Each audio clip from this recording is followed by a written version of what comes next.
যারা অতীতে প্রমাণ দিতে পারে নাই, এখনো যারা পারছে না, জনগণের কাছে ভোট চাওয়ার অধিকার তাদের নাই। ভোট তারা চাইবে। অতীতে যারা বাংলাদেশকে 18 কোটি মানুষকে সম্মান করেছে, এখনো সম্মান করে চলেছে তাদের সমস্ত অভিজ্ঞতা এবং যোগ্যতা দিয়ে। ইনশাআল্লাহ জনগণ 12 তারিখ তাদেরকেই বাছাই করে নেবে। এটা বলতে হবে তারা কারা? আচ্ছা বলেন তো, জামাতে ইসলামী চাঁদাবাজি করে? আমাদের সাথে শরিক দল আলিম উলামা সহ দেশপ্রেমিক যারা আছে তারা চাঁদাবাজি করে, দুর্নীতি করে, মামলা বাণিজ্য করে, দখল বাণিজ্য করে, মা বোনদের গায়ে হাত দেয়, ইজ্জত লুণ্ঠন করে, জনগণের সম্পদ চুরি করে, ব্যাংক ডাকাতি করে, ঋণ খেলাপি আছে? নাই। তাহলে কথা পরিষ্কার, ইনশাআল্লাহ আগামী বাংলাদেশ তাদের হাতে ইনশাআল্লাহ। 12 তারিখ একটা নতুন বাংলাদেশের যাত্রা শুরু হবে ইনশাআল্লাহ।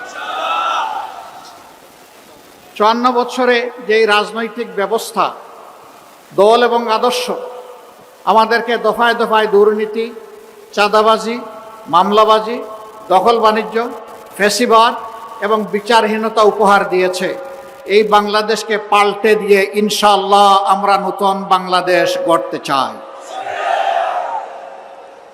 13 তারিখে সূর্য উদিত হবে নতুন বাংলাদেশকে পিঠে নিয়ে ইনশাআল্লাহ।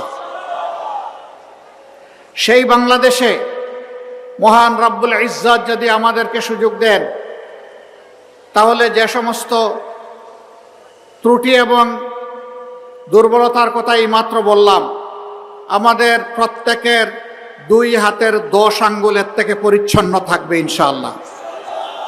চাঁদাবাজি আমরা করি না, চাঁদাবাজি আমরা কাউকে করতেও দেব না। দুর্নীতি আমরা করি না, দুর্নীতির জল আমরা কেটে দিব, কাউকে দুর্নীতি করতে দেব না। মামলা বাণিজ্য এটাকে আমরা ঘৃণা করি, প্রশ্নই ওঠে না, কাউকে এই সুযোগ দেওয়া হবে না।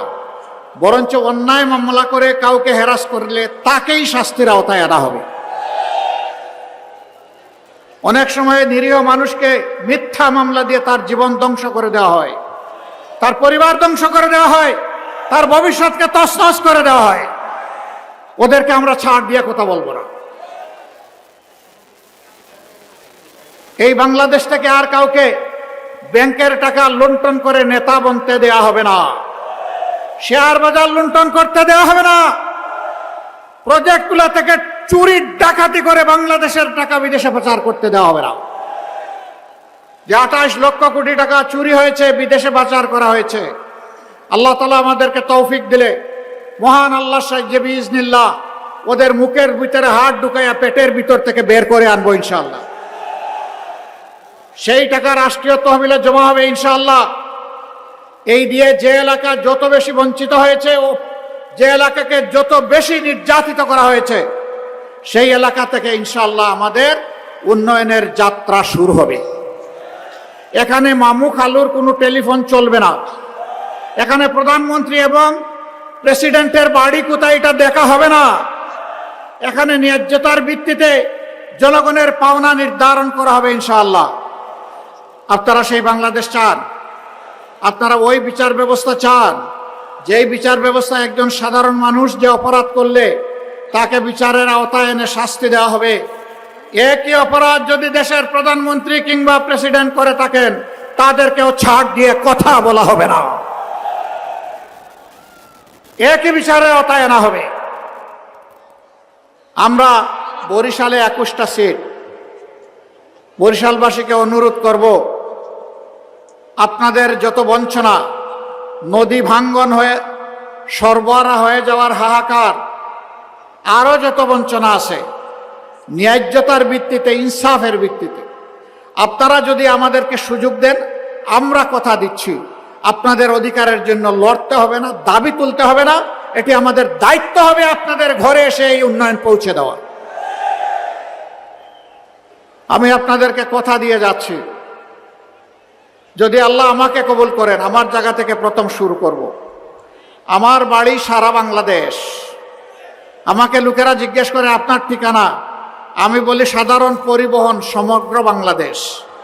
বলে এটা তো ট্রাকের পিছনে লেখা থাকে। বলে আমি একটা ট্রাক, যে রাস্তায় যেখানে প্রয়োজন ওখানে আমার পৌঁছে যাওয়া আমার দায়িত্ব। সুতরাং ইনশাআল্লাহ সেইভাবেই আমরা 11টা দল ঐক্যবদ্ধ হয়েছি। আজকে এইখানে মঞ্চে 11 দলের সম্মানিত নেতৃবৃন্দ আছেন, শহীদ পরিবারের গর্বিত সদস্যবৃন্দ আছেন, জুলাই যোদ্ধারা আছেন, আপামর বাউফলবাসী আছেন। আমরা সবাইকে বলবো, আমরা জুলাইয়ে যারা আন্দোলন করে, সংগ্রাম করে, বুক চিতিয়ে, জীবন দিয়ে, পঙ্গু হয়ে লড়াই করে আমাদেরকে বাংলাদেশ এনে দিয়েছে, তাদের কারো লাশ, কারো রক্ত আমাদের হাতের উপরে, ঘাড়ের উপরে। এই ভার আমাদেরকে বহন করতে হবে, এই আমানত আমাদেরকে আদায় করতে হবে। তারা যে বৈষম্যহীন দুর্নীতিমুক্ত বাংলাদেশ চেয়েছিল, সেই বাংলাদেশ ইনশাআল্লাহ করতে হবে। এ গড়ার জন্য 2টি ভোট। প্রথম ভোটটা হচ্ছে গণভোট। এখানে কি বলবেন? হা। কি বলবেন? হা মানে আজাদি, না মানে গুলামি। আজাদি না গুলামি? আজাদি না গুলামি? ইনশাআল্লাহ বাউফলবাসী তার স্বাক্ষর রাখবে, সারা বাংলাদেশে হা বিজয়ী হবে ইনশাআল্লাহ। হা বিজয়ী হলে বাংলাদেশ জিতে যাবে।